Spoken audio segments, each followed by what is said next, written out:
Okay, today kids we're looking for something that we have been looking forward to trying, and that is the Guinness barrel aged in the Bulleit barrels. So I did a little reading up on this, and apparently the Guinness was brought over in big vats, and then it was barrel aged in the United States. Yeah. And bottled here. It says aged in Baltimore. Right, in Baltimore.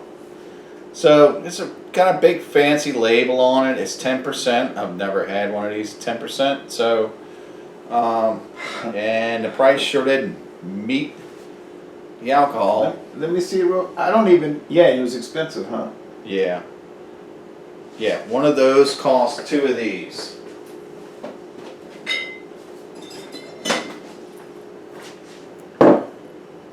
That costs two of these, and this is most excellent. It's hard to beat those. Brewed in Dublin, aged in Baltimore, 10% alcohol. This is a 11.2 ounce bottle, and they made it look like Bulleit or Bulleit. With the Bulleit, yeah. Yeah, I call it Bulleit, but it's Bulleit. Yeah, and then the story on that whiskey is that it's not really, it doesn't really have a home per se. It's just blended till they get a certain taste profile. They go out and they get whiskeys and they blend it up and they say it's from Kentucky, but somewhere around there. Some of it comes from Indiana.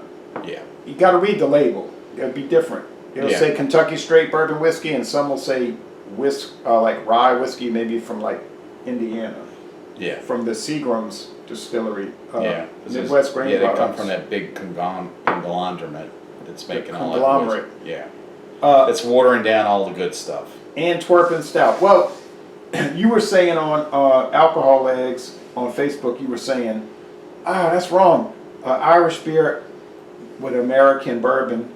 And I said, hold on. And I didn't tell you this online, but the thing about that is, they're both owned by Diageo, the same company. So, well, I get it's a marketing thing. Let's go ahead and why wouldn't you take this and then do Jameson? they probably will. I mean, Guinness is owned. Jameson, Guinness, and Bulleit is owned by the same people. Okay. So we're just gonna have variants from all over the world. Okay. Sure, why not? So I'd do it. Okay. So yeah, like American marriage, different cultures. Then. Why do you think Lagunitas been aging in High West barrels? Because the people that own Lagunitas own High West. Okay. All right. So we're gonna go ahead and try this. I'm not thinking right. I'm thinking of Ballast Point. Ballast Point and High West is owned by the same people. Okay, Constellation Branch, yeah. Yeah, and this was by far one of the most expensive ones that I bought in this particular profile. I'm glad you bought it. It's very expensive. I would have bought it too, though, if I'd have seen it at Matherne's, but it never showed up in my $15.99 for four at one of the cheapest places I can get it at. Yikes. I'm pretty sure it's probably $17.99 or $16.99 in other areas. It just never showed up in my town. That's probably because of the price. I think Tim got a couple of cases of this. I just so happened to see it. I snagged a 4-pack, and then the next time I looked for it, it was gone. So Maybe the stores don't want to buy it too much because they're all still trying to get rid of their CBS and a Bourbon County Stout from Goose Island. It's sitting on the shelves. well, I think what happened is it's just some folks tired of the same old, you know. Right. What was hot 5 years ago is like not so hot today. You know, I mean, 5 years ago when Goose Island, Bourbon County would have showed up, it'd have been gone in one day at every store. Yeah, well, Goose Island has also had their trials and tribulations. Okay, but Founders CBS hasn't, and I still see it just at got stores. CBS 2 years ago. Okay, yeah, but I mean, you know, when it first hit, it was like, oh, it's here. Now I can just it's like going by bunny bread. What I meant is when it first came here, it was great. The next year, it was so-so. Then it was infected. Then it was pasteurized. Then it was this. Then it was that. Come on, then it was thawed out. Yeah. Then it just changed flavor notes. No, I know, but I'm saying the CBS. That's Founders, and that's not really moving. Okay. Because people don't like sweet dark beer. I don't know what to say. Yeah, okay. Now this is interesting. I still got a Lizard of Cause I didn't care for, which probably tastes just like CVS. I didn't say that because I've never had either one. Well, you just got to find out whose base beer is what. Although I did listen to Blizzard of Oz. It does say that it's Asian in the maple barrels.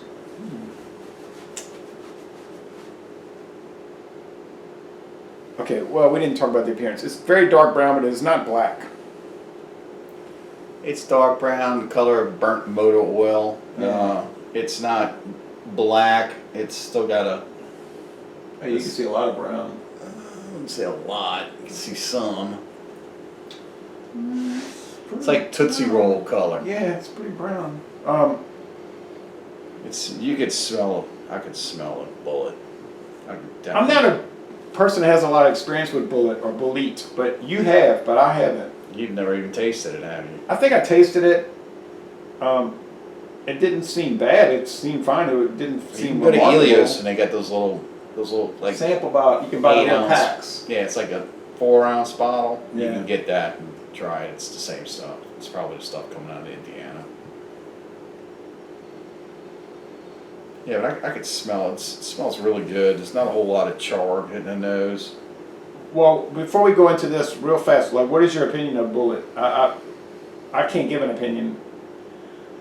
I've drank Bulleit through the years before it was tainted by the Indiana company, so it's good. How you mean tainted?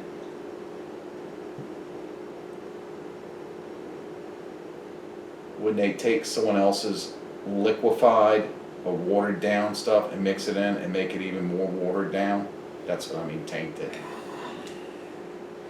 I mean, that distillery's been there since 1847 in Indiana. That's not like they just got into the business. Okay. Wait a minute here. I'm not picking up a whole lot of aroma or flavor initially. I'm smelling it. It was a little bourbon and a little Guinness, like the chocolate, the dark malt, the little creamy taste, cream. Just definitely no char. Let me take a taste. Can I take a taste now? I thought you did. I mean to say, can I take a taste again? Yeah. Okay. So it tastes like literally the Guinness Antwerpen, like they're saying, that which is 8% put in bourbon barrels. Mm-hmm. Yeah, it's nothing all that great. I was thinking there was going to be a lot of explosions and be like, ta-da, sirens going off. No, I mean it's pretty much what you get with Guinness. That Guinness was that European Guinness that you usually get tastes better than this. Well, we tried the Antwerp. I could just take one of those really good Guinnesses, the extra stouts, pour it in a glass and put me a little Bulleit in it. It's pretty much what this is. Now, you know what we don't see around here too much anymore? It's the foreign extra stout from Guinness. Came in that yellow label. Yeah. Yeah. I don't see that too much. You probably have to order that. Mathern's had it, but then I guess it didn't sell because they don't have it anymore. Just regular old Guinness, you know. Well, people get stuck on stupid, you know.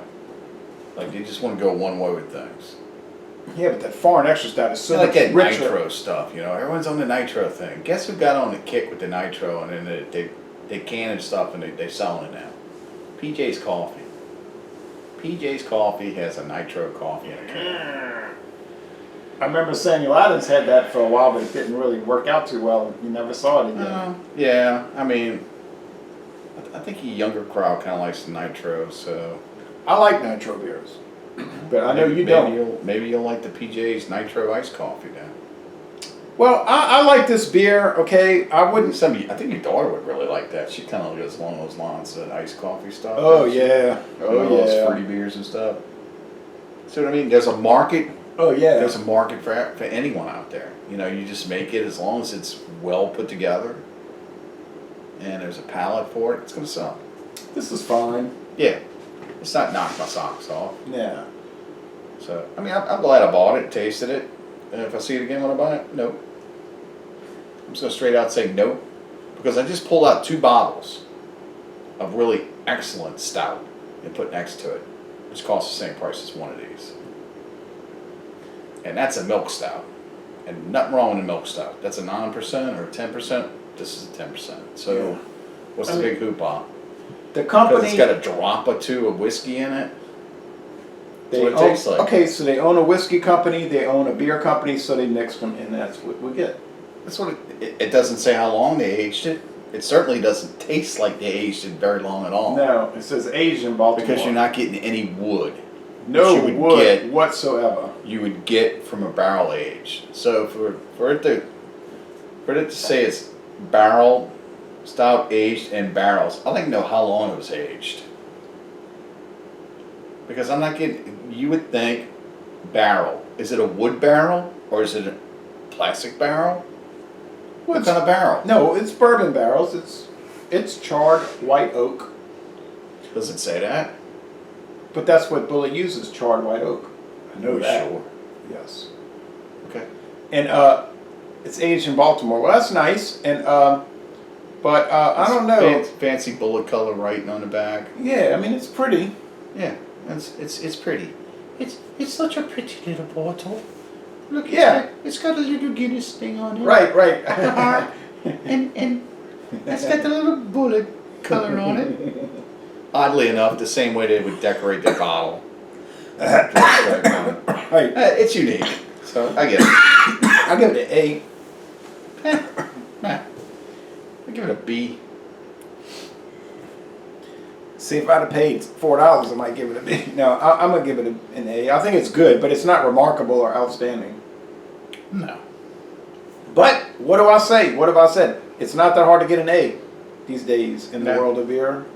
No, I mean it's put together well. It's just I We're not expect ripping on it. more when you start upcharging. First off, when you're gonna stick it in a 4-pack. Come on, Guinness. Everything you sell is a 6-pack. Then we'd go with Not a the 4-pack. Foreign Extra Stout. The Foreign Extra's a 4-pack, and their draft bottles are 4-packs. I mean the draft cans. You know the nitro cans are 4-packs. Aren't those talls? Yeah. Okay. It equivalents out to a 6-pack. But the Foreign Extra is just Aren't those talls? no. They're 11.2 ounce. Okay. But Are they also $4 a bottle? no way. Right. They're $9 for a bottle. 4-pack. Okay. So $2.25 a bottle. Yeah. See the difference? And they're just as good as this. Maybe better. I think so too. I think I can just take me a little whiskey and drop it in there, and we're good to go. Maybe better. Yeah. Maybe. Sorry, Diageo. I'm saying an A, but yet I give the Foreign Extra Stout without the bourbon an A+. So think about that. Right. And you give it a B, so that's even worse. So we're gonna end this review by saying, y'all come on down to Jefferson Parish, Louisiana.